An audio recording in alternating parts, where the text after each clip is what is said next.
like an animal stuck in a cage and I'm ready to break out. My time, none of you people can tell me to stop. This time, like the last time, you better get ready to race to the top. I'm ready to do this, show you what the truth is. I step on the field, it's time to get real, I'm feeling so ruthless. My time, none of you people can tell me to stop. Lower the lights down, hand over my crown, hand over my heart. I do this for my town, I do this for my crowd.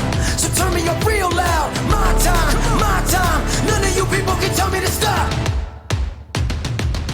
Yeah.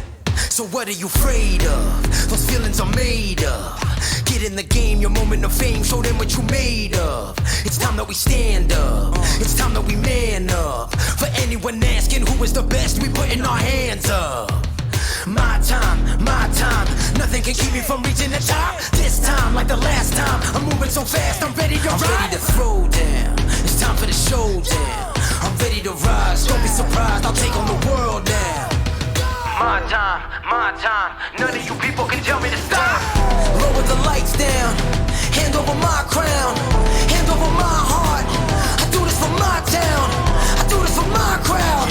So turn me up real loud. My time, none of you people can tell me to stop. My time, none of you people can tell me to stop. My town, my crown, we know what it takes to be reaching the top. We're reaching the top, we're reaching the top. We know what it takes to be reaching the top. My time, none of you people can tell me to stop. My town, my crown, we know what it takes to be reaching the top. We're reaching the top, we're reaching the top. We know what it takes to be reaching the top. Lower the lights down, hand over my crown, hand over my heart. I do this for my town, I do this for my crowd. So turn me up real loud. My time.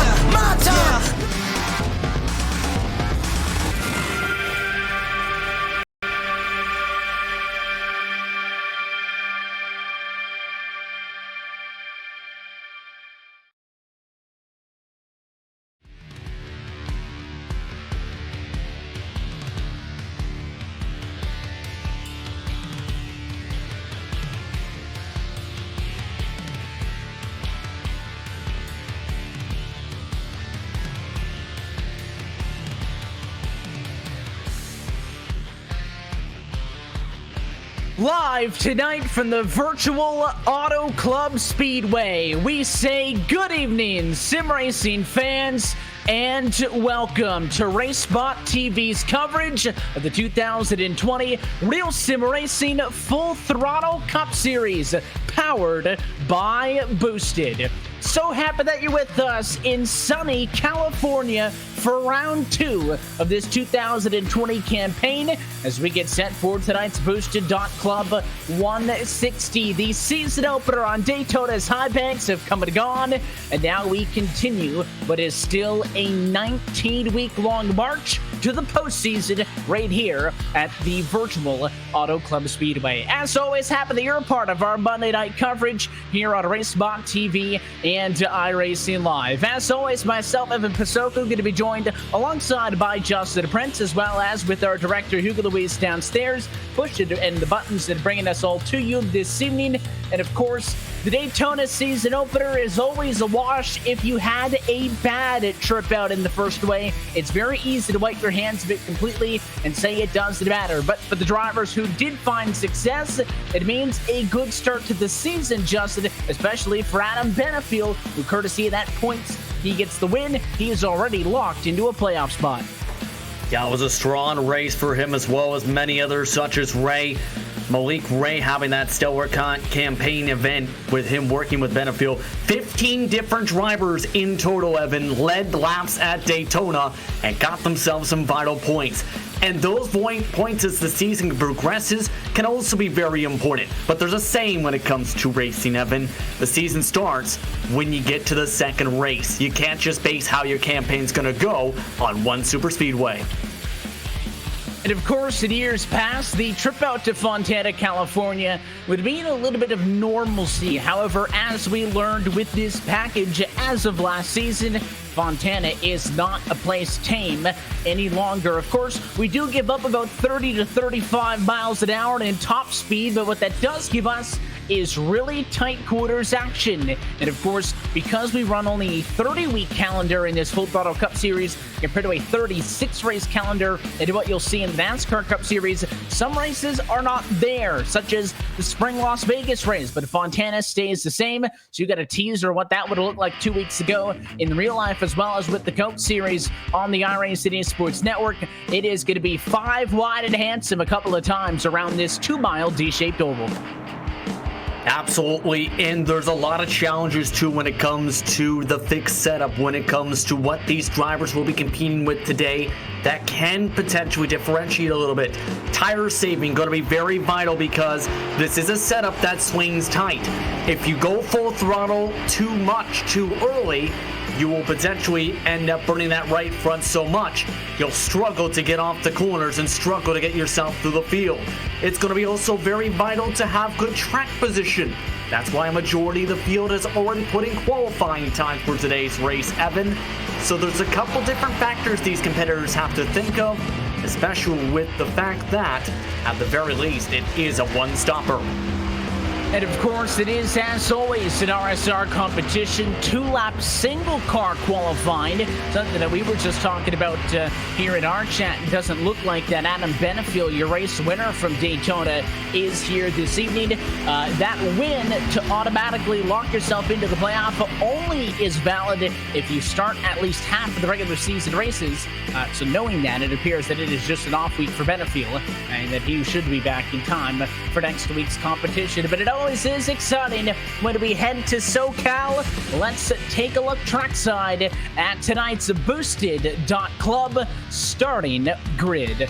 Bradley Burke going to go on pole position for this one. His 40.717 going to be the best of them all. He'll lead us to the green flag alongside the 15 of Chris Parkman, who rolls from second. Brett McBride, therefore, picks up the number 3 spot, just a few thousandths of a second ahead. Sam Nieto, who will roll from P4. Then you'll find the one car at Joseph Dice in 5th. Daniel Eberhard starts in 6th tonight. They'll start on the outside of row number 3. Behind them, it's David Washington and Michael Larion in the 44 car. In row number 5, it's Kyle Trudell, and rounding up the top 10, after a decent showing at Daytona, it's Colby Buck. Colby Buck puts down a lap time, almost even with that of Grant Davis, who starts 11th, and Gary Sexton will roll from the 13th spot. Scott McClendon will roll in the number 13 spot, I should say. Sexton to 13 in P12. He's just ahead of Jonathan Cadell, coming off of a good result for that team in the Daytona opener. Of course, wanted a bit more for his zone right. Mogard behind in 15. Steel Horse Racing's Thomas George starts in 60th alongside Mogard, while Bobby Cheney starts 17th. Ryan Chambliss is in the 18th position, and Liam Sheen all the way down in 19th position despite being in the top half in practice. Eric Stanford starts to his own side. Tom Moreno will start 21st as the field gets set to roll with Anthony Emery in 22nd. Daniel Scott 23rd, 24th for Sean Kalis. You've also got Michael Kaczynski P25 and Nick Caldwell in the number 26 spot. He is the final car to take a time to queue, so the rest going to be on provisionals. That puts Malik Ray in 27th and Kyle Kamer in 28th. Shane Parrish P29th and Steve Soa in 30th. RJ Williams all the way back in 31st position. Steve Durham in 32nd. Jacob Bradford 33rd. And a Kevin Harvick throwback steam. While Blake O'Connell starts 34th. Michael Mosier, Adam Pellegrini, Jeremy Rittenberg, Trevin Valderrama, and Andrew Freenosh round out the field. It's going to be interesting to see that 88 Evan having to start shotgun. He didn't show a ton of speed in practice. He's got a long way to go up to the field. Also, but note Jeremy Rittenberg making his first start of the season as he gets set to prepare for another campaign here with Real Sim Racing as we get set for the second race of the campaign. Of course, we mentioned the Auto Club Speedway. It is a 2-mile D-shaped oval. We'll see another one of these later on this season when we head out to the Irish Hills of Brooklyn, Michigan.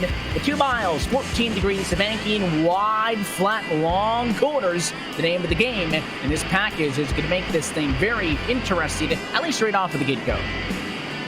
The thing is, though, there is differences compared to when you think about the RT-shaped 2-mile and oval in Michigan, where the bumps along the track, especially the back straightaway, slow down the cars a little bit more. Tire wear is also much more of a factor, and depending on your comfortability, there's the chance you can use that apron in 3 and 4. It's just a matter of, can you make it stick to try and take the shortest way around? Many of these drivers will be battling along that bottom line today. Pace cars going to head off and in as we're going to get set for round number 2. As always, happy that you're spending your Monday night with us here on RacespotTV. Bradley Burke going to be in control of the field in his number 95 Chevrolet as we say, let's go racing in Fontana. Green flag in the air for round 2. Really good start for the top half of the field. It seemed like there was a bit of a stack up though, where it looks like the 42 machine didn't get going on the inside line. Well, Stanford didn't get going on the bottom side. But as to be expected, most of these drivers will be fighting to get to the bottom, because if you lose that bottom line, that opens up a revolving door, especially in 3 and 4. It does, and you can see in the back of the pack, it's already dissolved into chaos, but up at the front of the field, your top 8-9 cars, I think it is, still just 2 by 2. They'll all chase the 95 of Burke out of 4 for the first time. He will lead lap number 1. Oh, and crash! Himself a point and record behind. A big stack of K-List and Co. involved in this one, and this was something we were discussing.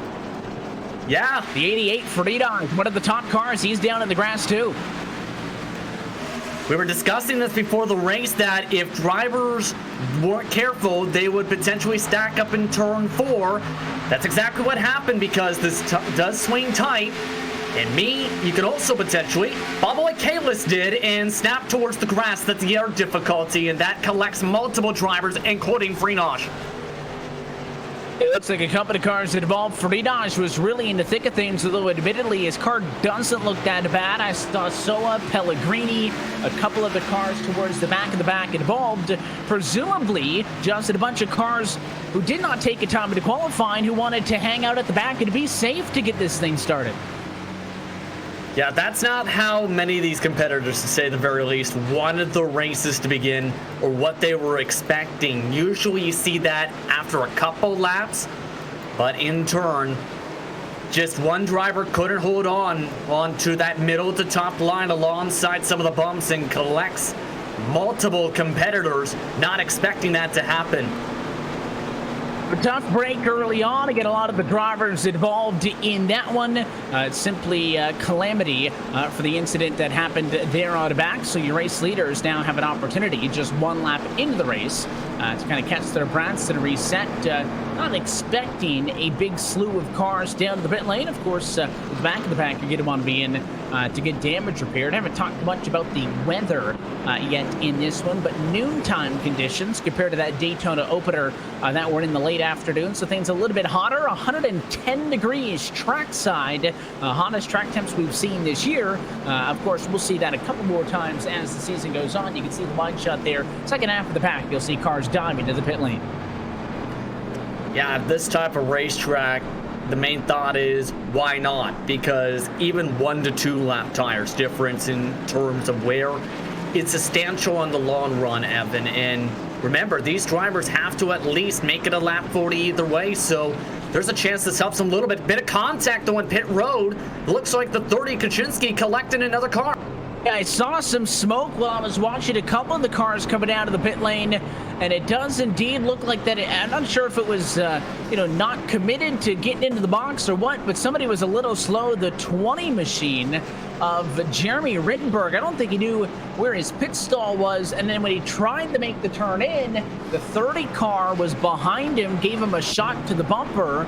Rittenberg did get into the box, but as you mentioned, Kaczynski, he picks up some front-end damage right there. Just hooked it left, right across. I guess, to be fair, Justin, if you're not coming down pit road, you should be on the right-hand side. So maybe that's why he wasn't all that concerned about the 30 being behind him.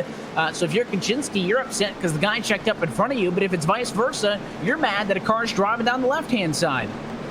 Exactly, and that's the thought process. Why aren't you along that outside line? That's where there's a reason they do that in real life until you get within about 3 or 4 pit boxes from your own stall. If you are on that line and someone needs to pit, that's the exact result. And now Kaczynski has to add more damage repairs to his race car than he had before from the incident. A tough break, not how you want your afternoon to start. You never want a race to get kicked off with an early caution flag, in any right.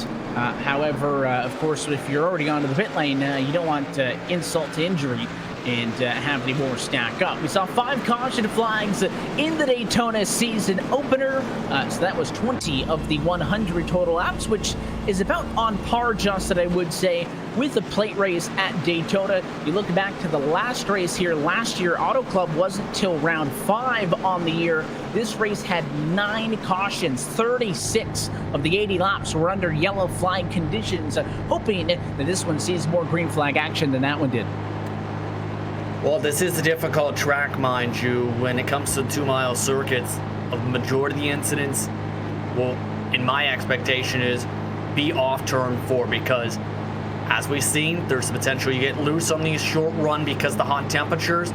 You get tight and hit the safer barrier on the outside wall on the long run. And there's the chance that multiple drivers follow that said car because of the aero push. So in turn, there's the chance of a lot of attrition. It's just a matter of, can you play it smart, save your tires well enough, and be able to drive yourself forward through the field to be able to keep yourself out of that trouble in the hornet's nest. We'll find out. First race start on the night means that this time through, Bradley Burke into control is the control car. He'll dictate when this race goes green.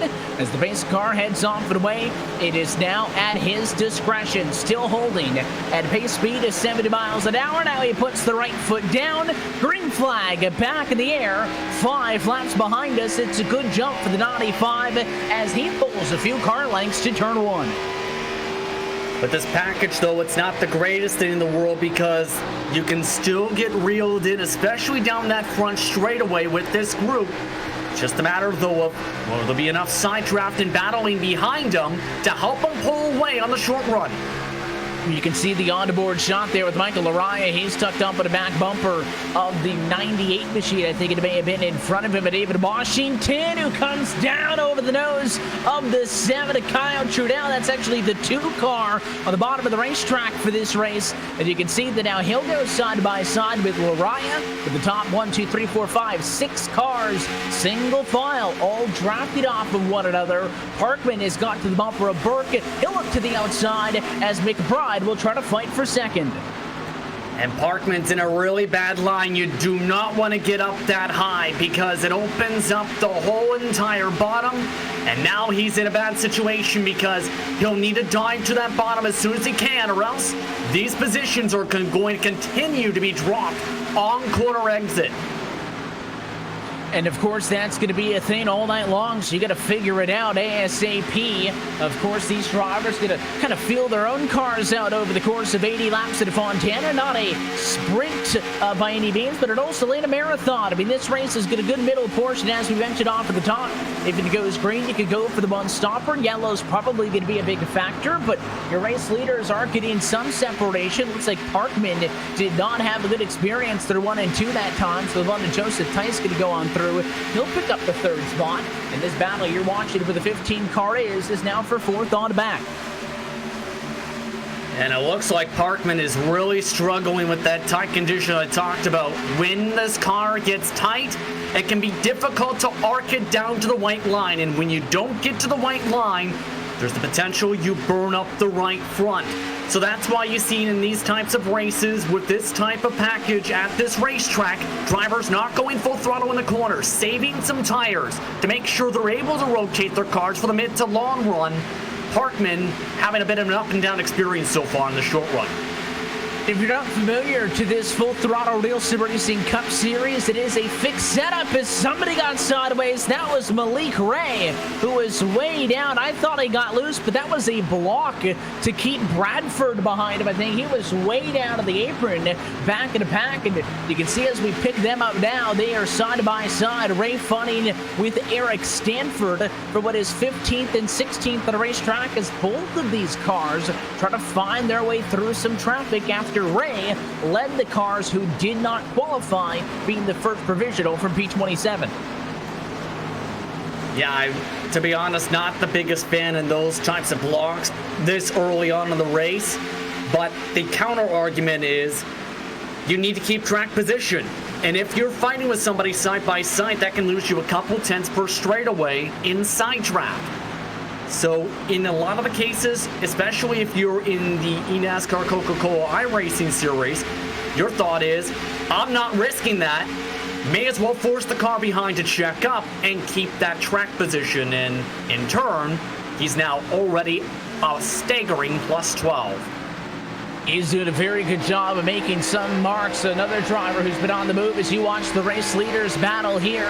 Burke has led from the get-go. He's been out in front. Of course, you can see Rhett McBride tucked up in the bumper. The car who started in third spot jumped to second. That is not really looking back, as in fact, your top two pulling away from Tice in third, and everybody else now with 11 laps down, this time by the start-finish line. So good news for the race leaders. They're concerned, obviously, at a racetrack like this with this package would be that they can have speed, but they can't get away. It'll be a two-horse race as here comes McBride. He'll go to the inside. New race leader at lap number 12. Rhett McBride's got it. Can Burke go for the crossover? He looks at a turn two.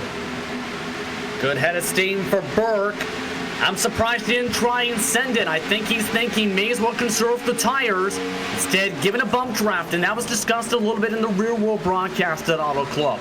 Sometimes you have to decide, is it worth potentially losing time and allowing everybody else back in, and/or losing track of positions if you're behind the leaders, or do you try and push yourself forward and gain you in the car in front time?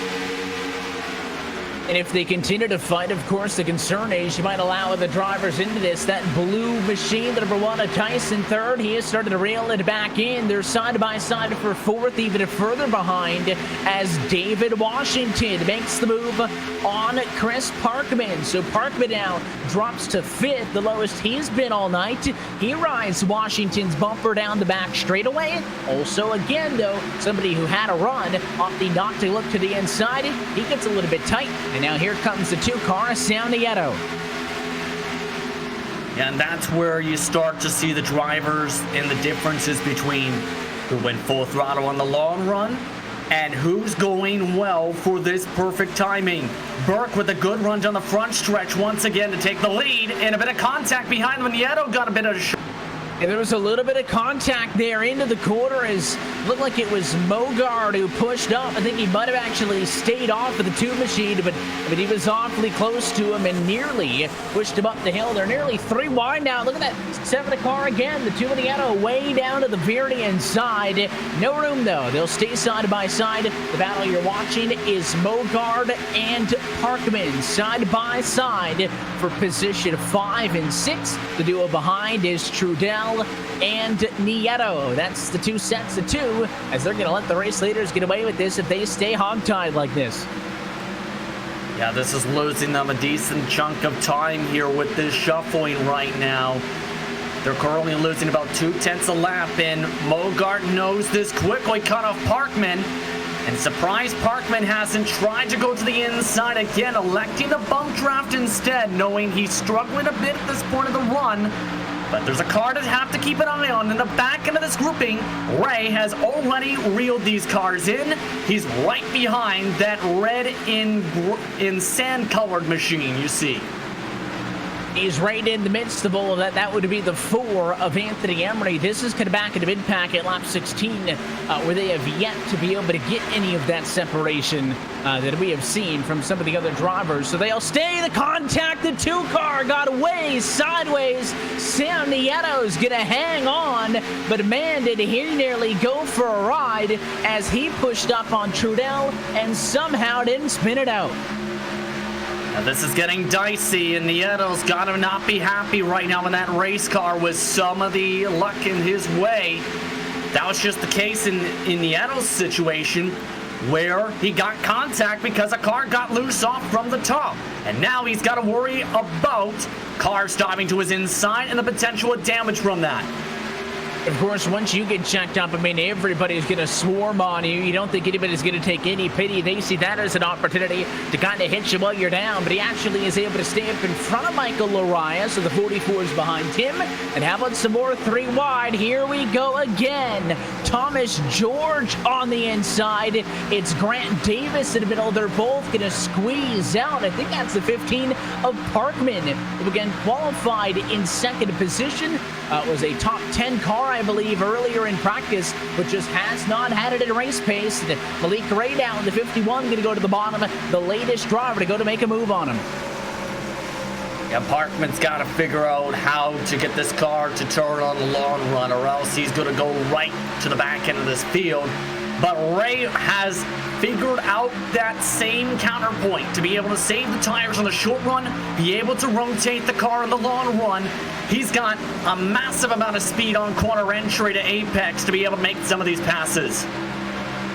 For Malik Ray, I was just referencing the practice times and the qualifying times for that of Parkman. Neither of both is the 24 now with the problems at a 4. He checks up, and they're all going to buzz on by. So the problems now are with Grant Davis, but Malik Ray didn't touch the car in practice, didn't touch the car in qualifying. I guess the better way to practice, Justin, is to race, and that's what Malik Ray was doing up until minutes before the grid. Yeah, he was actually racing on the official iRacing service at Atlanta Motor Speedway. The official races going there as of 8 p.m. tonight for the Fix Series. He was in the top split for that race, and now he quickly has that quick turnaround to get himself up inside the top 10. But a lot of drivers, though, around him are starting to get very tight. I talked about this early on, Evan. In the long run at Auto Club, one of the main themes, regardless of the package has been, if you burn up your right front, you will potentially sail up and hit that outside wall at least one time off of turn 4.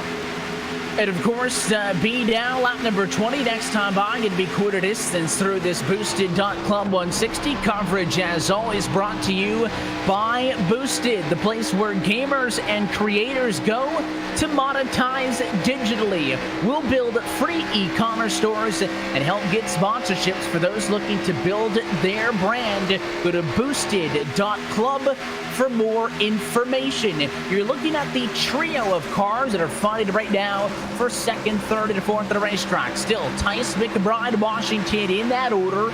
All of these cars have been on the move, having started 5th, 3rd, and 7th respectively. So Tice and Washington on the move. Mogard would be the next behind them, and he's a little bit off in his own trio with Trudell and Lariah. All of this while they watch Bradley Burke sail off and into the sunset. He is loving Auto Club Speedway, and he's nearly opened up an advantage. That's a second as you look back at 3rd and 4th. Yeah, Thice actually made the pass a few laps to go to get himself up to 2nd, but McBride is now starting to get a little bit tight, it looks like. Burke's played this off very well, though. Burke's had clean air most of this run, so he hasn't had to deal with aero push, and that is a major factor here. It's about a difference of sometimes up to 20 to 30% per tire on the wear on the right sides. What does that mean? Well, it makes it difficult to reel in drivers who haven't had to deal with battles or any type of aero in front of them. So if you're the driver second on back, you're hoping that someone like Burke falls off quickly. If you're Washington, you're wanting to potentially think about a pass, but have to do it quickly. if you do not see McBride pick up the pace quickly. McBride's losing about a quarter of a car lane, it seems, every time they go past the start and finish line to the one. I also just saw some damaged cars, so it looks like the drivers who are really having a rough time were involved in the incident. Shane Parrish just lasted a lead lap in 37th. He doesn't have a nose. I don't think either does the O2 machine of Trevor Valderrama, and then Andrew Pellegrini is out of the race. So that's kind of the damage update. So far, through our one and only caution flag, is that move completed down on the inside line for the 98. David Washington now up to third as he continues that charge. The 5 of McBride's going to stick with them, but he cannot counter. Yeah, that was to be expected because he did try and push McBride and see if that would have made a difference. The problem is McBride just does not have the grip that he needs for his car to be able to keep on going forward in terms of pace. So Washington figured, may as well take the time loss, just make the pass, and then keep yourself within the draft. You need to keep yourself within about a second and a half to stay within the draft of the car in front. And that's the key. And the problem is now, of course, these cars are going to really start to not like you, but you can't kind of back it off or take it easy because look at the single file on a car. Sure, we're no longer going to side by side and no longer having those three-way battles for position, but you can't kind of take it easy at all because of the way the draft works. You got to be totally on it, as you can see with David Washington. Look at the mess out in front. He's the third-placed car, of course. Now Chambliss now as we look further back in the back, even more so as he makes a move. Chambliss fighting for 16th spot down the back.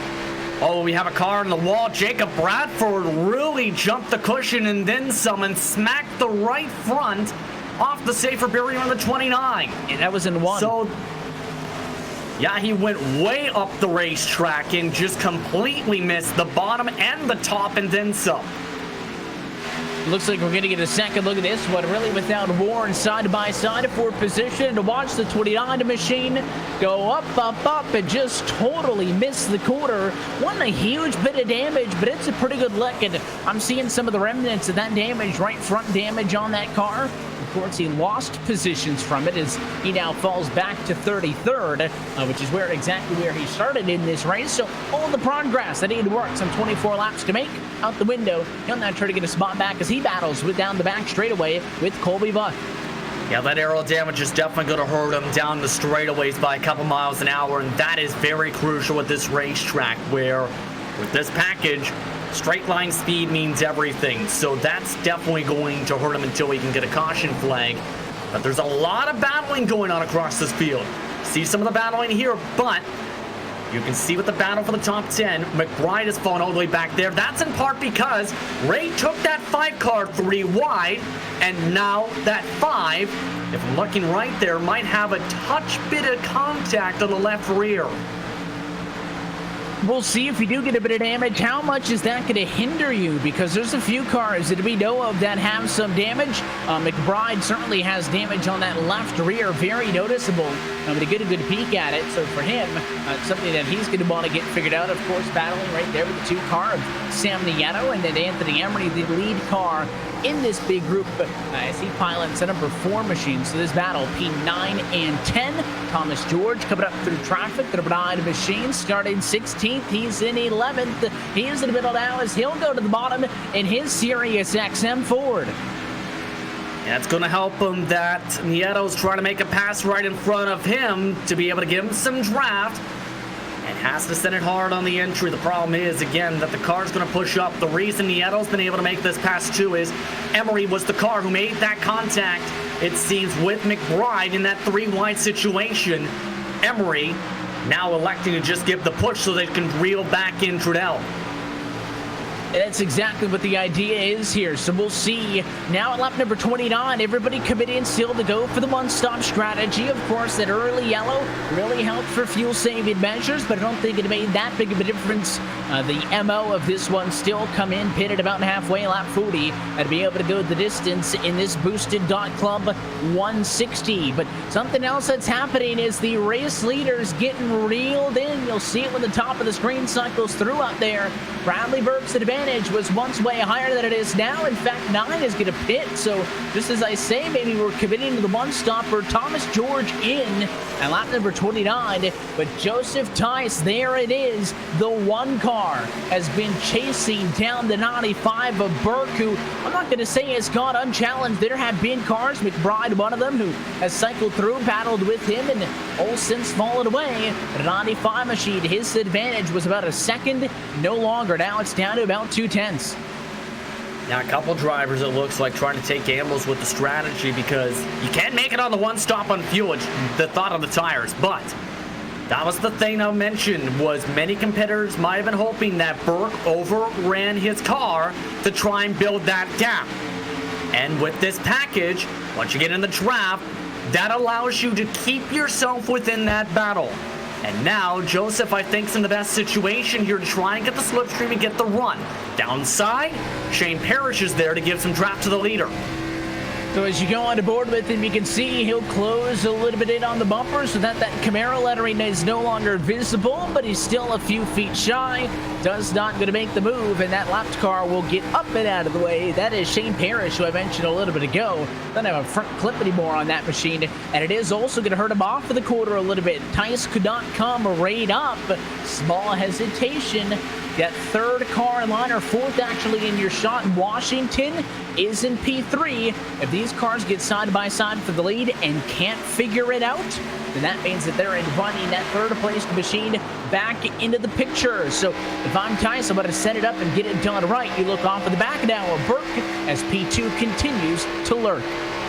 And don't forget P4, Malik Ray. He's now been able to charge his way up to there and is about 5-6 car lengths behind Washington. Has already made the pass on Lariah in the past few laps as well as on Mogart. So if there's that pass, that allows not only Washington to get within the draft of them, but also Ray. And we've seen that the one has been patient with his move for the lead. Ray will force the issue if it's open. Pass for the lead underway. There is Tice in the one car. He's gone to the inside of Burke. He is clear at a turn 2. New race leader, lap 33. And for the first time this evening, how about Joseph Tice? He takes over the top spot.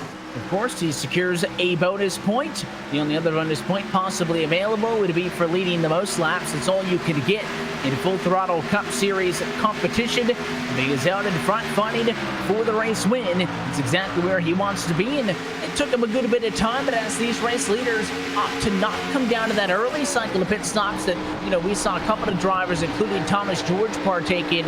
They're about 6 laps away from the fuel number to be able to come in and make it the rest of the way. The max they can go is if they save up to 50. If they go full out, about lap 46 to lap 48. So there is a bit of flexibility, but there's a massive difference in time lost compared to if you stay out on the track to when you take fresh tires, because with this package, especially if you don't have anyone to draft with, you potentially could lose a ton of time. It's about up to 0.6 a lap between no drafting partner and having one. And it looks like that Washington was able to close in just a bit from third, but I don't think they slowed each other down enough to, as I had mentioned, maybe lure them in and, of course, allow him to be the third car in this trio. If Burke continues to fall, though, I would not at all be shocked if David Washington were to fall. Gain actually, Burke to fall back to Washington, I should say. He can end up third place before this pit cycle actually kicks off. And of course, Malik Ray, who has had to work hard to fight through the field, started 27th position. He's driven his way up to 4th, only with the assistance of one single yellow flag. Still working at a 1.4 second differential. But if we still have 44 more laps to go of green flag action, it ain't that much of a disadvantage. As you'll see the 9 car going through the field here. Again, not for position. Thomas George is lapped down. He pitted a few laps ago. Yeah, he is on those fresh tires, and that shows the major difference, especially in the corners, to be able to carry much more speed. But this is actually going to really help Ray to be able to reel in the rest of this top 3, and Washington is reeled in second. So as mentioned, if you can get within about a second and a half, You can draft your way up to the car in front. That's what Washington's done, and now Ray's about to do the same thing. He's about to be within reach, and of course, when you see the 9 car going through, you wonder, well, how much faster is it to get fresh tires? Well, for comparison's sake, Joseph Tice, your race leader, his fastest lap was a 40.7. He's running a 42.4 now, so you're looking at about a 1 3/4 seconds of fall off. So, I mean, Burke, Washington, Ray, any of these drivers going to go for the undercut by a lap or so, and then come out assuming probably, with some sort of advantage and try to play from ahead. We'll see, though. Still no takers. Technically in the fuel window, but a few laps shy, still a halfway home. The thing is, though, George may be faster now, but once everyone takes fresh tires, it's not just going to be about the difference in the tires. It's going to be lots of these cars have cars around them to pick up speed, and that's about a massive difference down the straights. P3 under attack. Here it is. Malik Ray has gotten to the back of David Washington before Washington has been able to get up to the fight for second. Here's the move to the bottom. A little bit of a pinch on entry of David Washington, realizing, all right, you take it. And he will let Malik Ray go on by. Did not force the issue. And now high position for the night, Malik Ray in third. Of course, if you think that name sounds familiar, in the Rowdy Energy Toyota paint scheme did not give it away. It's the driver for Joe Gibbs Racing in the NASCAR Coca-Cola iRacing Series. So he knows a thing or two about cup car action on the surface, and he has been one of the best cars on night. In fact, the last time by, the second fastest on track, only second to Tice. Yeah, and he's been blistering his way up through the field and has looked comfortable every single corner. Has not burned up the tires really at all. I know there's some drivers, though, have been up and down when it comes to some of the passes from, but when it comes to Ray, you have to expect him to show a lot of aggression. That's been kind of his MO on the path that got him to the Pro Series. And he's showing that same mentality tonight. And of course, when it's clean and green and nothing is, set in stone yet, but we mentioned that last year's race here had a handful of caution flags and then thought that maybe the early yellow was an indicator that this one was going to be a lot of that stop and start. Has not been the case so far, just that one. And this time by, we're going to be 40 laps down, 40 laps to go. So right on the money, here is Tice. He comes down to pit road. The one is in for the race lead. I also saw, looks like Michael Araya follows him in from P5.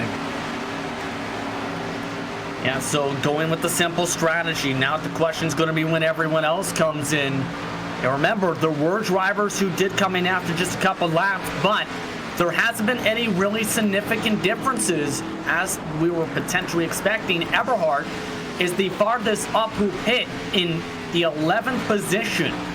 So none of the drivers who ended up taking service under the first caution flag have gained significant time. As this one is pitting, Ray going to take the lead because the 95 joins him and actually passes him. Wow, what a move by the 51 car, but did he speed on entry? We thought Malik Ray was staying out. He just drove around Bradley Burke, and he was at about 55 miles an hour. That is exactly pit road speed. I think he may have gotten away with a pass on pit road entry. And you could see behind as well, Justin. I mean, Washington closed in really quick as well. I think the 95 car overcorrected, and instead of trying not to speed onto the pit lane, he was way too cautious coming in. And because of that, he gives up at least one position. Malik Ray did get it down in time. And the 51 car beats the 98 of Washington off the pit lane, and he'll beat the 95 off as well. Yeah, that 95 actually potentially could lose the whole entire draft of these two. But when you follow the progression of the career of Ray, one of the positives is he practices the pit road entry and takes every single one aggressive to the point where he's nearly flooring it right up to the cone just about. So it's not a surprise that he's seen a chance to make a pass and floored it to get on by, then stopped those brakes and just got to the speed limit in time as the rest of the field makes their way in. Yeah, I guess if you're getting down to pit road speed, at all before you actually hit the line. That is time that you are giving up, and it can add up over the course of a race. It's a point that we mentioned a lot on the Coke broadcast, because you talk about longer races, more trips down to the pit lane, but I guess it's even that much more so important now, because if this thing goes green, and that is our one and only green flag second pit stops, that's the only chance that you have to make up time in that manner. But as we go down the back straightaway, you'll see Michael Lariah is in front of Malik Ray, and then so would Joseph Tyson, Hot Wheels Chevrolet. So that short pit by the one car, the decision that I like. There he is. You can see the difference on track as he chases down to K-List and a whole host of other cars that have pitted. I mean, Tyson was not that far ahead of Malik Ray right before he decided to come down to the pit lane again. Malik Ray had closed that gap down to about, I think, just over 1 second. Right now, the difference between the two of them is about 1.5. So he bought himself a little bit extra. And for Tyson, somebody who was better on the long run, very important. Absolutely, because it does give him that cushion. It's just the concern, though, of will be able to keep that cushion large enough to not allow Ray as well as Lariah back into the picture in terms of the draft. That's the main thing we have to wait and see, because as we've seen, Ray's been the fastest car in the long run, it seems, throughout this entire race, if not one of the fastest, as Grant Davis is on the jacks. He's down onto the pit lane. That means your current race leader is Anthony Emery in the number 4 machine. He's got a little bit of damage. Rhett McBride next on deck, second position in the 5 car. So still awaiting a handful of drivers to get down to the pit lane and to get things sorted out. Kyle Kamer third, Steve Durham fourth, and Grant Davis, who actually just pitted, will cycle things back out. But he got the likes of Parkman, Soa, Mosier, Kuczynski, drivers still waiting to pit. And then you'll find Thomas George, who is kind of on that. I don't know, is the 9 car going for a 2-stopper? Johnson, he pitted at 29. I mean, that's 51 laps. Technically not impossible for fuel, but it was kind of an odd number.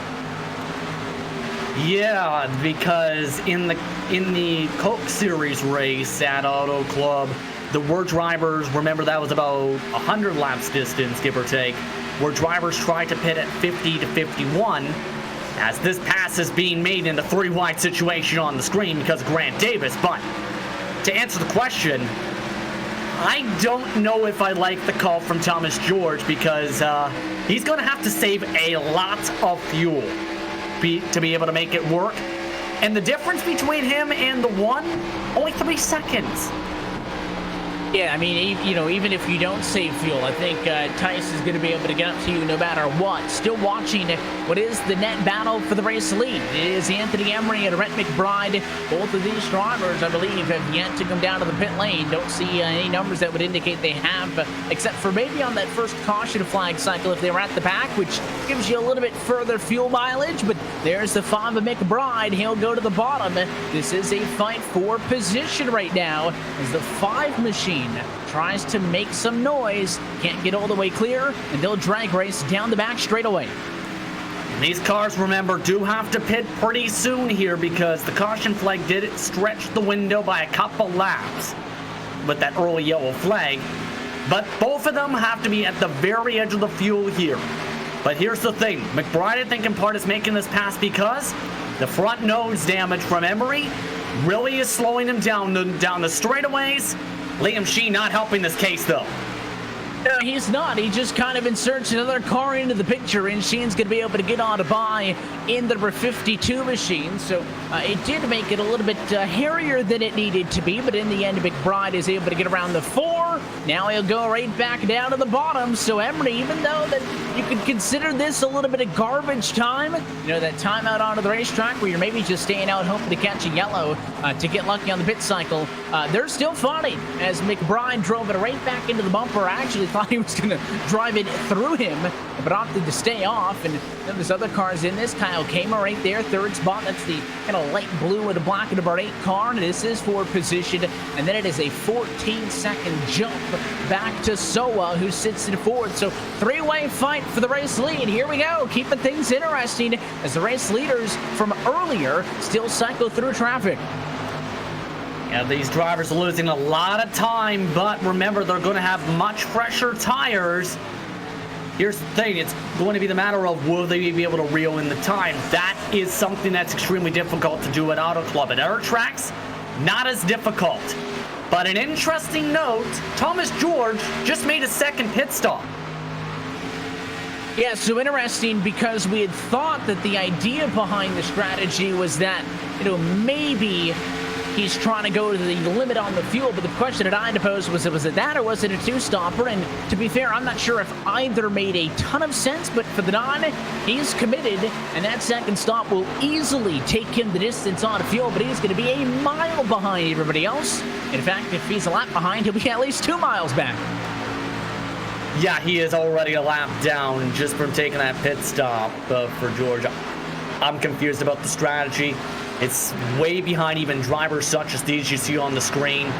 And you can see him right now. He is all the way back in 30th position because of his decision. There's a chance he may be able to race his way to the lucky dunk, but I don't get the call. I don't get the initial call to come in that early the first time. And I think he might have realized he wouldn't have been good on the fuel and decided to come the second time. So an odd decision, of course. We're talking about drivers who have a ton of experience, and Thomas J. George fits that MO. The driver for Steelhorse Racing, who had a very good outing, that team, I guess. Last week in Daytona, having the first, fourth, and fifth place finishers amongst Benefield, Pasquarella, and McBride. They actually lead the team points coming into this evening. Doesn't matter how big your team is or small, the top 3 finishers from each team, if you have at least 3, count towards team points. And Steelhorse's top 3 cars netted a total of 108 points last week, so they're up 17 over Aegis. Only Steelhorse, Aegis flat out, and some car had 3 drivers compete. Here's a battle for what should become the race lead. Malik Ray has caught up to the one of Joseph Tice, and the one car not going to go down without a fight. And I was expecting Ray and Co to reel in that one. It was just a matter of how quick it would be. Here's the thing, though. The top line is faster down the back straightaway, but you need to be bold to be able to cut off the driver on the bottom side. Here comes the set. He'll drive it in hard into turn 3, but you got to watch that car, push it up. Fresher tires should be able to stick better than it was late. He stays side by side, but I don't know how well that is going to last long term against a guy like Malik Ray. He is now clear off to turn number 1. It is only for 4th, but that may be the pass for the race win at lap 54. And you've seen the difference just alone, how much Ray felt more comfortable sending it about 50 to 100 feet deeper on the entry of turn 1 and 2. Turn 3 and 4 entry, that's where the one sends it a little bit more aggressive. So Ray is feeling much more confident than that second place car in the corner. Here's the thing. Both of them have the chance to use George as a way to draft a little bit now with him up in front for the next couple laps. And this is the flip side, because as I mentioned, I liked the move by Tice because he was already good or at his best on the long run. Counterpoint could be, well, so was Malik Ray. But the one machine, didn't lead the opening 20 laps. It took him a little bit to get up, but he was able to keep that consistency and eventually get up there. So for him to try to buy that second and a half by shortening by 1 lap, I think was a good call. And he's going to be good on the long run. So maybe just hang out for a little bit, try to conserve. Fuel is not an issue, but you just can't let him get away, and you are going to have to work to some extent pretty hard to stay close to a guy like Malik Ray. But if he can find that balance to just hang out in the draft, maybe he could make a push late. It's not impossible. Yeah, absolutely, and it's going to be curious again to see how this rest of the race plays out here, Evan. By the way, McBride has come in. Kamer is at the edge of his fuel window. So these drivers are about to cycle up to the lead. But there's an interesting thing to keep in mind, too, when it comes to many of the top drivers. I wonder if we can take a look at the cockpit, because the steering wheel shows a lot when it comes to this type of racing. In the corners, you'll see a lot of drivers such as Ray bobble the wheel a lot. And the reason is, Evan, is it helps basically put heat in all 4 of the tires. That in turn makes it to where you're able to get balanced wear, so to speak, on all those tires. Ray's doing that right now, especially on the exits, to help the car rotate using the wheel instead of the throttle to get the car to turn. And of course, if you just have that thing hooked all the way to the left, you can't really just turn the wheel more to the left to get it to rotate faster, because then, as you mentioned, you're not going to be getting equal wear, and you're going to burn up that right front or the right side tires as it slides, and you're not getting that, forward movement on the wheel. They're almost sliding horizontally on the racetrack, and it just tears them up, and that's not going to be good for a long run. Both of these cars up front, long run cars, I think that's why they are enjoying this race. Has been green pretty much since the opening 5 laps. It could be at that yellow at the end of lap 1, went back green to take lap 5, and it has been without incident since then for our departure from a 9 caution affair that we saw here in 2019. But where does everybody else fall in this picture? Well, there you go. There's the shot. David Washington. He is side by side with Lariah for 3rd and 4th position. So these were other cars up in the picture who had an opportunity that are trying to get in through this cycle. Of course, your pole sitter behind them is Bradley Burke, but he is in some traffic and in fact is behind Jared Bogard. If you're David Washington, you're saying, please, number 44, let me go, because they're losing a lot of time down the straightaway just by running side by side. And the more that Lariah tries to make that top line work, the more it just hurts both of them. Washington, again, that preferred line, you see the reason many of the drivers prefer the bottom, the shortest distance around. And as long as you arc it down, you're able to control the tire wear, Evan. They're going to have to go some 21 more laps to go as of this time by. Some drivers closer on fuel than others. And, I wonder sometimes how much this plays a factor in it, because we like to say in a fuel strategy race, well, there is overtime, and in a race like this, I guess really any race, to be fair, Justin, if it's larger than the short track package, it's going to be an option. We always have up to 3 attempts at overtime, and I wonder if drivers ever consider that, or, how much are you willing to go away from a perfect race strategy to accommodate for that? Because you got to figure, but if we get a yellow anyways, you're probably expecting tires. So track position to primary, I don't think these drivers really worry about that. They're focused, I think, on lap 80 up until they need to go past anything. At this type of racetrack, with the amount of tire wear, if you get a green light checkered, you're coming down and getting tires at this point, because the tire wear at Auto Club is massive. But that's where discussion points at tracks such as Daytona come in, and fuel strategy, and that's where a lot of drivers think about adding some extra fuel just in case, or others try and risk it to get those final extra second or so in the pit boxes.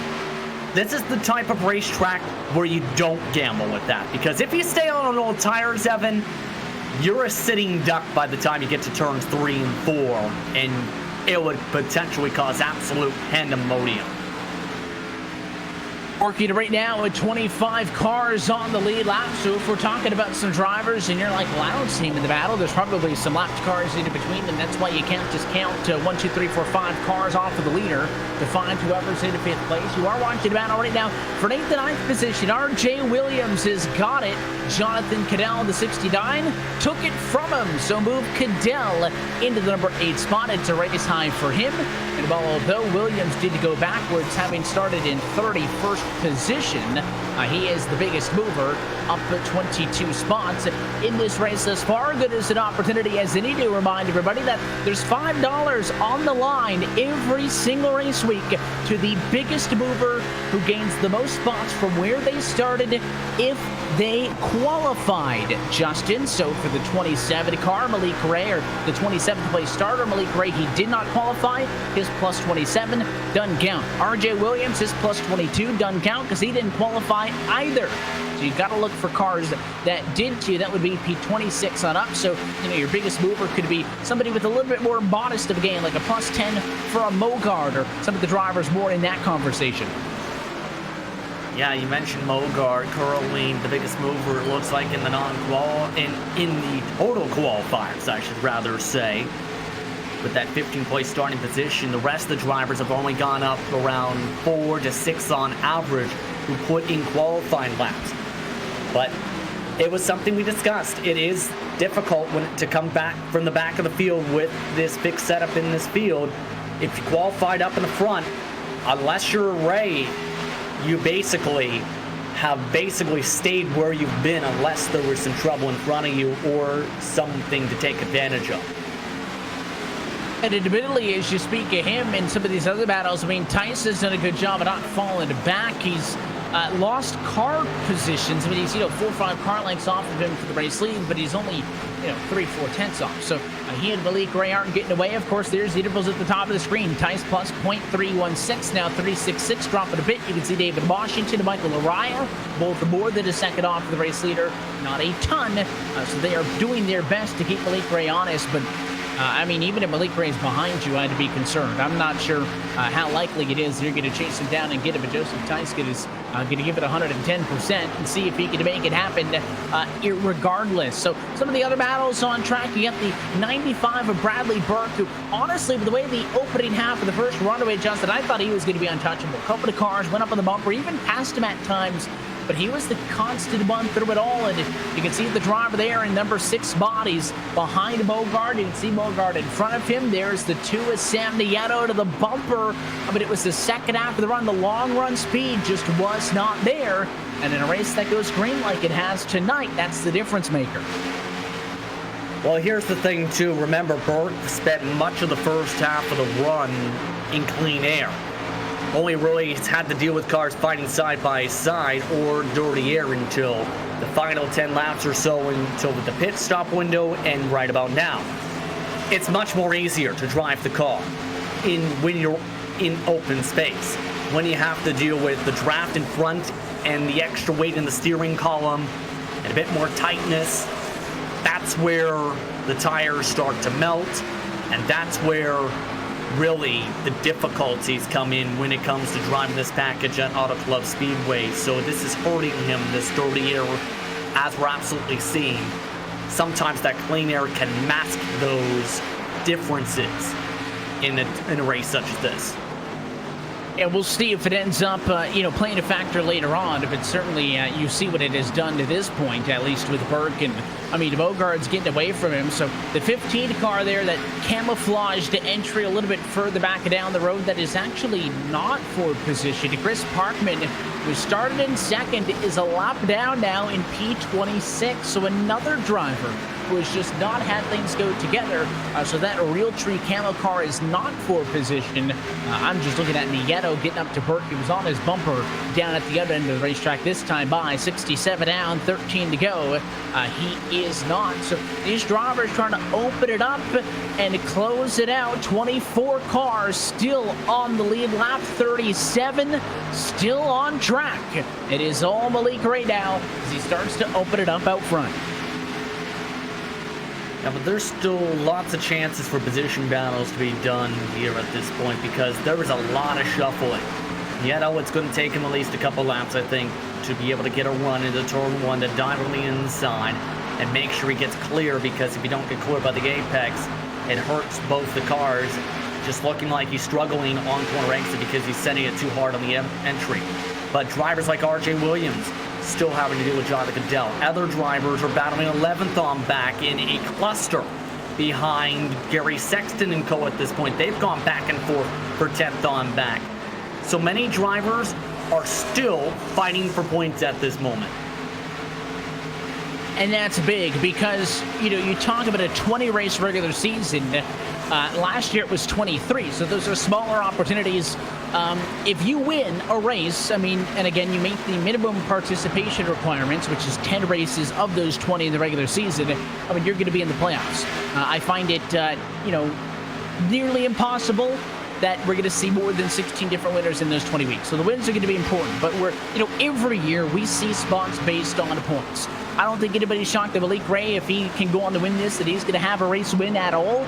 It certainly would have came, if not tonight, at some point, probably many times over in this regular season. Some of the other drivers, the Andrew Friedage, who has not had a very good night tonight after some incidents earlier. He's P16. That's not really his MO, but he's going to make it work regardless as Lariah goes to the inside of Washington and makes a move for third. So all these spots for points are critical. because a handful of drivers will point their way in to the regular season. It happens every year. Washington, though, not wanting Lariah to get away with this, he goes right back to the bottom to try to fight back. When you're fighting this hard, especially with under 10 laps to go coming this time by for these cars, the main thought is we aren't going to catch the leaders unless we get a caution. May as well fight for them as many positions as I can get. That's what Mariah's doing. Washington at this point, you see that late arc right there? He's saying, please back off and give me space. And he's going to get that at least for a couple laps because that late arc. I mean, he didn't like, I think, the 98 machine pinching him up a little bit. I mean, it didn't go down. Somebody nearly split at a turn 4. Who was that way down the hill? I think it was Jared Mogard who nearly dumped it. It was. He got into the wall in the double O, and that was almost a caution flag. So a close call for him as he caught the fence at a turn 4, came down the banking. There he is. He just nicked the wall. A little bit tight on exit, and it got caught following in the tire tracks of Blake O'Connell in front. You'll see it right here. Got a little bit of the apron, baby. Right here, he's going to hit the wall, and he nearly goes across the nose of Burke, who was no more than a half a foot from turning him. He didn't get the apron. The main thing is, though, he might have burned up the right front or hit the gas so early that he didn't realize he was going up to that safer barrier until it was about in the perfect trajectory to go there. He was off the gas for a good quarter of the exit before he smacked that wall. The thing is going to be, though, that right front quarter panel is absolutely torn up, and his right front is absolutely on fire, it seems. Figuratively, he is very tight. It's going to be a long 7 laps for him. The next car for position is not until more than 2 seconds back at RJ Williams, but if that car continues to limp like it is, then he is not going to be finishing P7, and that car is going to struggle. I think maybe tucking in line behind the traffic department, it could help him a little bit, but there is right front damage from hitting the fence, and I think the right side's also torn up just because of how much he heated that tire up. And it is not going to be behaving well through to the end of this race, but that is how quickly it can happen. We talk about this thing going green to the end, and drivers can settle in and use that green flag strategy, pull it away, settle in out spots, all this and that. And all it takes is for one driver to mess up coming off of the corner, catch the fence, there's a car behind him, and not all the time do we get as lucky as we did in that scenario. So if I'm Malik Ray, I don't know if I was anywhere on the racetrack where I saw that nearly happen, and maybe my spotter told me, as now Nicholas Caldwell is into the outside of ball out of 4, so that continues to be Calamity Quarter. But I just cannot wait to get his final 6 laps done. They're going to feel like they're going to drag on forever. Like O'Connell did the same thing as well off that corner exit too. And there's a chance there might have been some aero push as a factor, but at this point, Ray has this one in full control, and more drivers, the more the fights happen, the more this is going to essentially put them out of reach of cars up in front. So you have to be careful though in these fights, because you want to finish the race green. You don't want to risk all your chances for positions, or all your points rather, by taking a too aggressive move. Burke, I think, though, is going to have to absolutely defend like crazy, because Nieto looks comfortable despite the draft here, it seems now.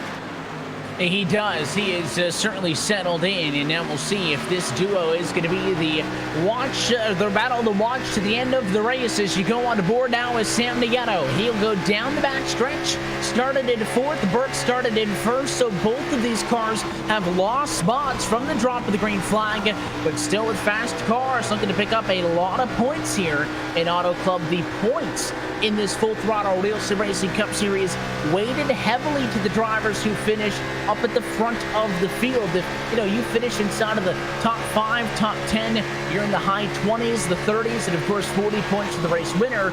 But everybody from 32nd on back is getting less than 5, so that weight really drops off the further back you get. So there's that much more incentive per position to get as high as you can. And I think drivers like Nieto know that, and we've seen him throughout his time in RSR competition that Nieto is one of the best drivers when it comes to raw pace in this series. It's just a matter of completing a full race. He's had some ups and downs, remember, had some contact before. But it's just a matter of, can he get himself in the right place to make this pass? I think right now he needs to basically be within a car length off the exit of turn 4 to make it done, to get the job done. Rather, he's just, again, struggling with that arrow push right here that sends him about a half lane up every exit. Malik Ray, of course, still the race leader in this one. Made 2 starts over the offseason, but the Icebreaker Winter Series did not get to victory lane, but got a top 5 in both of those starts. And, of course, coming off of the Daytona season opener with the P3, has not finished outside of a top 5 in an RSR race this calendar year since it has rolled over to 2020 and the end of last year's Full Throttle Cup Series. He's still working around traffic, still watching Nieto working the back of Bradley Burke for P5 and P6. But the next time by, your race leader is going to be looking for the white flag. I think if Nieto sees an opening, he's going to try and send to the inside, preferably turn 1 and 2, and then defend like crazy down the back straightaway to try and secure a top 5. He just needs to be able to get a good run off the exit of 4. He's been struggling a little bit to do that, to have the job done. Closest he's been off the corner. He'll get one more time around to try it because the white flag is in the air up at the front of the field. Burke and Nieto still battle. There's also a fight going on right now for 3rd and 4th. David Washington has got Michael Laraya on his bumper. Here's Nieto to the inside. This fight going to be for P5. The 2 cars see some space. He can't clear, though. They're going to drag race as they fight for the race win. But in front of them at a turn 4, it is so the 51 Rowdy Energy Toyota for Joe Gibbs Racing. Malik Ray, first win in the RSR Cup Series. It comes in round 2 in Fontana. Ray gets the checkers. Washington holds off Laraya for 3rd and 4th. And it is Sam Nieto. Last lap pass on Bradley Burke. As we expected, sent on the inside as deep as he could. And we've got cars in the grass. Yeah, nearly wrecking coming to the start-finish line for those that still who aren't done. Yeah, what happened there with some of the cars in the grass? That was a confusing sequence. I believe that was after the checkered. And potentially may have been the battle for 10th. Yeah, that was Gary Sexton trying to make a move and on Bobby Cheney for the last spot on the top 10 that sent Sexton to the grass. These are the 2 cars in question. You can see the 99 of Bobby Cheney behind. He was going on the attack down the back straightaway, went all the way to the inside. Talking about a wild last lap in Fontana. The 99 is going to go through. Cheney clears. Sexton backs up the quarter, drives it in hard to get the run off, and he did get a run. I don't think it was enough if he got the inside to actually pass, but he went down to 99 to block. He tried to go back high, hit the apron there on the banking transition to the flat. He got sideways, and then as he was nearly wrecking, the 24 behind him, Grant Davis, hit the eject button and went down through the grass, and that's what you call battling for every single spot. But there's only one driver in victory lane, and that's Malik Ray. He's parting it down on the front stretch. Yeah, and the second we seen him take the green flag, yes, he was marred in traffic. It was pretty clear that he was the class of the field in terms of pace. It helps with Andrew Freenot shoving his early struggles because Ray was able to just take the entries deeper, be able to keep the tires nice and balanced, and just absolutely blistered everybody in terms of pace. He showed it from start to finish. As soon as he got to the front, it would be difficult to keep within reach, pulled away by 7/10 the checker.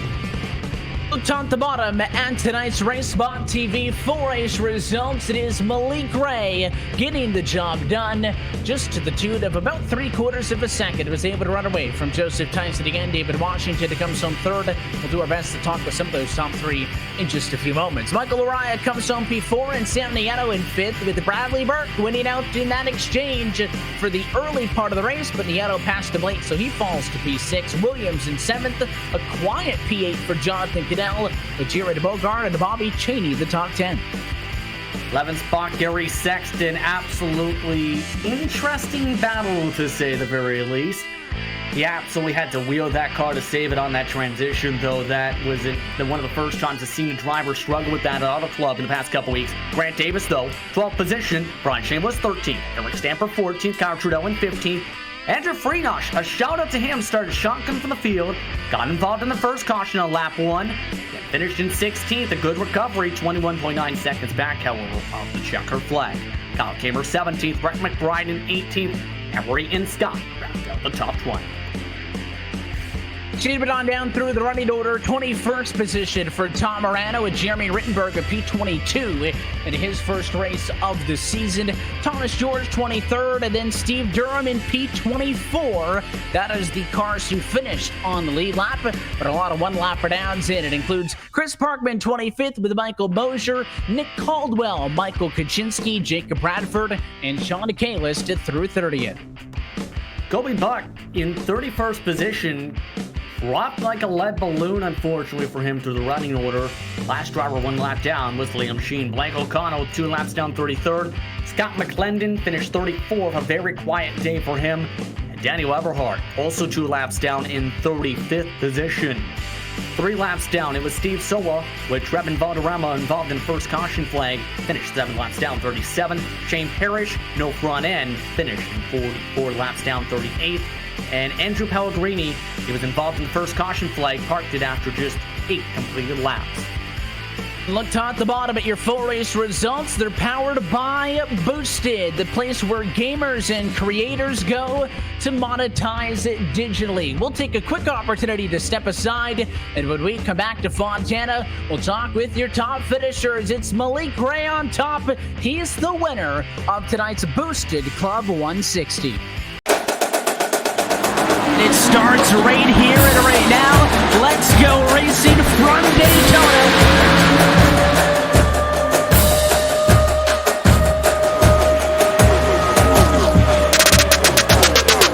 Record 4th career championship, and Ray Alfala back to the top of the mountain, and Garrett Lowe pushes the 30 out of the way. He'll come back on him now. Nick Ottinger on the inside, winner of the NASCAR iRacing All-Star Race. Novak will squeeze on the outside, and for the first time, Zach Novak is the NASCAR iRacing Series champion. Look at this, 3 wide for the race lead into turn 1 in Indianapolis.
Simulated racing can be awesome, but it can also be kind of a free-for-all. Interestingly, auto racing faced the same problem in its earlier days. Whether it was on the back roads, the beaches, or the city streets, the racing was always fun. But there was always a certain level of chaos or danger, until some folks came along and put some order to all of this. Stuff like official racetracks, regulations about weight and equipment, and enforcement of standards. That's what gave us high-speed excitement, fast-paced action, and photo finishes. That's when racing became racing. The guys over at iRacing.com have made the same transformation in the world of sim racing. See, iRacing analyzes the performance and results of each driver in every race, so you can be sure you're always placed in races where the competition will be tight and that those reckless drivers who ruin it for us all will be kept in the pits. Not to mention that with members in over 130 countries already in their vast community, you can find races day and night, so you can always get in the action. You can even join a league of your favorite series and work your way up to one of 7 world championships, offering over $500,000 in prize money. And since updates are always automatic, you don't have to worry about software and can focus on the track. Zip up your fire suit and check out iRacing.com.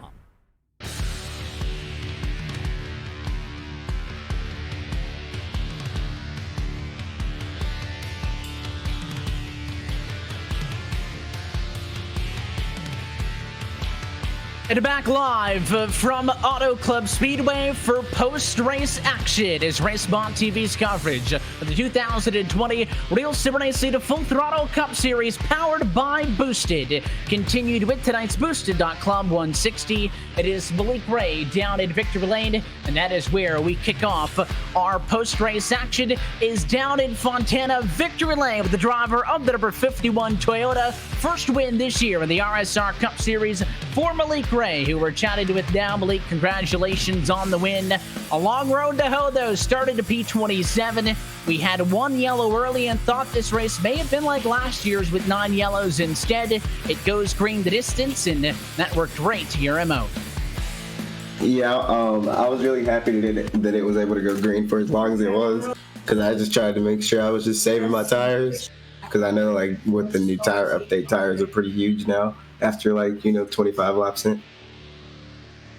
Of course, familiar with this racetrack as well, just on a couple of weeks back in the Coke Series, to be able to work your way through, did have some formidable foes there. Joseph Tice was kind of on you for the second half, but just tell us about the pit strategy.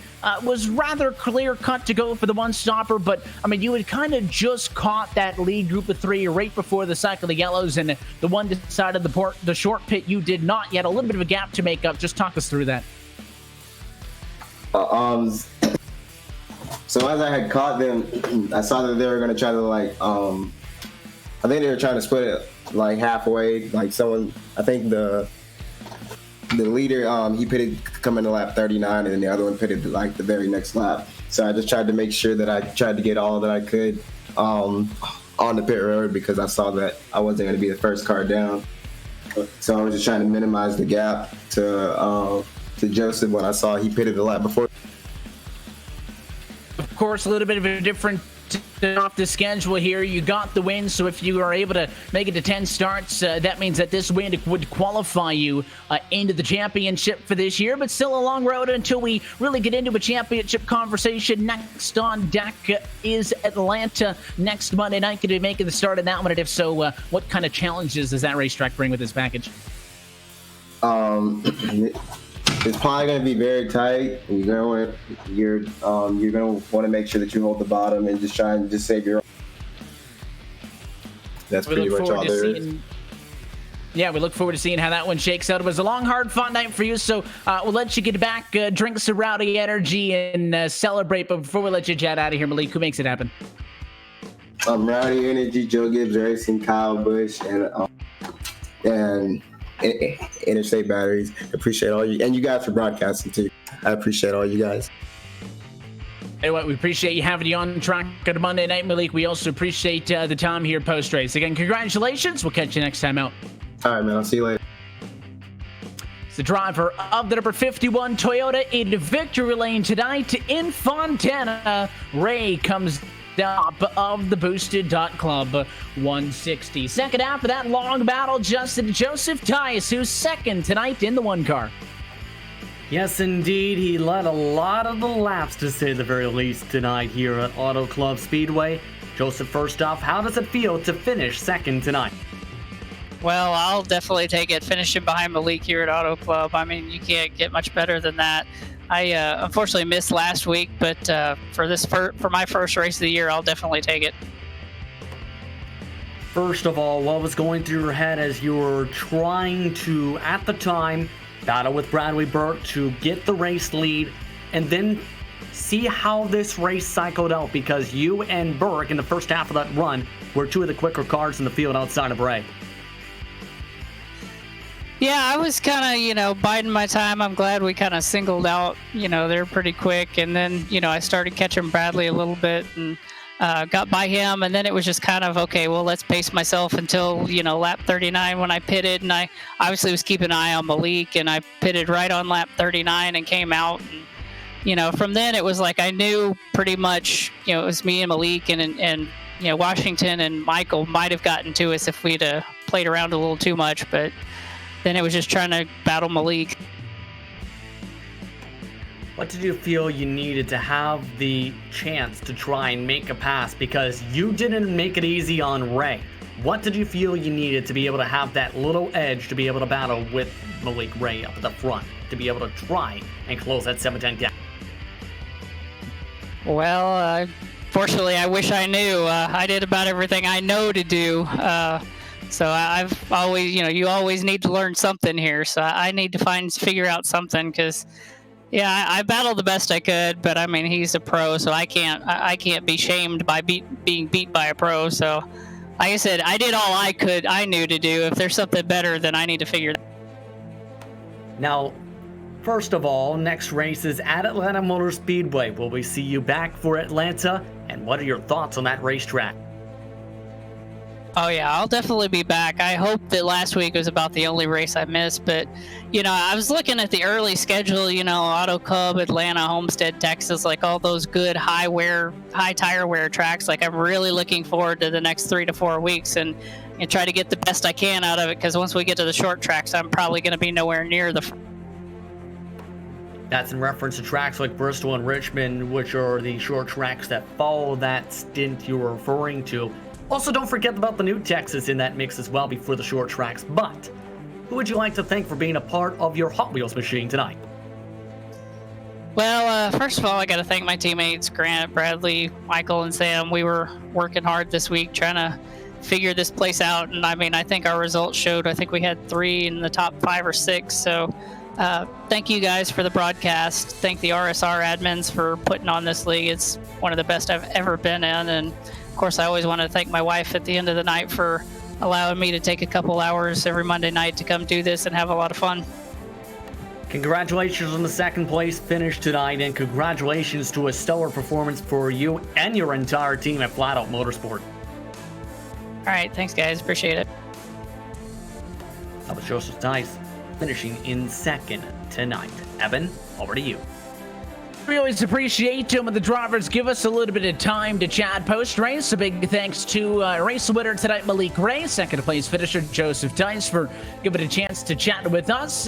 As Malik Ray, the latest driver, 2 different race winners, 2 weeks in to punch his ticket and qualify for the playoffs again unofficially, as it is still very, very early on in the season. But, not to harp on this point, but I think it was kind of the tail of the tape this afternoon, Justin, that we saw that early yellow and we were thinking, here we go. I mean, we've seen how these Auto Club races with this package can kind of get a little bit out of hand. And I thought that we were going to be in for, green flag and a caution and cycling through all of that and whatnot. And instead, not the case. It goes green all the way. And as Malik Ray mentioned, that worked out good for him because on those short runs with this package, gives more drivers an opportunity to kind of stay close. Everybody can make some noise, but it is those long green flag runs that go through pit cycles that can separate the pros from the rest. Yeah, we've seen that, especially with the pit stop entry, didn't we, tonight? But, yeah, I was surprised to see it go green as long as it did tonight as well because of all the challenges when it comes to this racetrack. But Atlanta's going to bring some more challenges. It was mentioned through the interviews. High tire wear circuit, again, at Atlanta Motor Speedway. Importance of being on the bottom, also something to think about. Importance of track position, also going to be a factor in that race. The exit of turn 4 also could be a factor, and don't forget about the exit of turn 2. So there's the chance for a lot of interesting racing at Atlanta Motor Speedway that could separate the pros from the rest yet again. I think it was a good point, but you could look at the calendar, see a lot of 1.5 milers coming out and think it's all going to be the same, but a good point there by Joseph mentioning, again, those high wear tracks. If that's kind of what sits your driving style, the big tracks with this package where you have to manage the tires, then you're going to enjoy the next couple of weeks of Monday Night Action. But until we get set to go back at it once more, round number 2 falls into our rearview mirror. That's it for us here tonight from Fontana. On behalf of our entire team at RSR and RacespotTV, for Hugo Luis, Justin Prince, and myself, Evan Pasoko, want to thank you tuning in and to congratulate Malik Ray on his first checkered flag of the season. We'll be back next Monday, March the 16th. It is the 9 o'clock Eastern Time start from Atlanta Motor Speedway. That race and every race of the 2020 Real Sim Racing Full Throttle Cup Series can be found right here on RaceSpot TV. Until next time, good night from Fontana.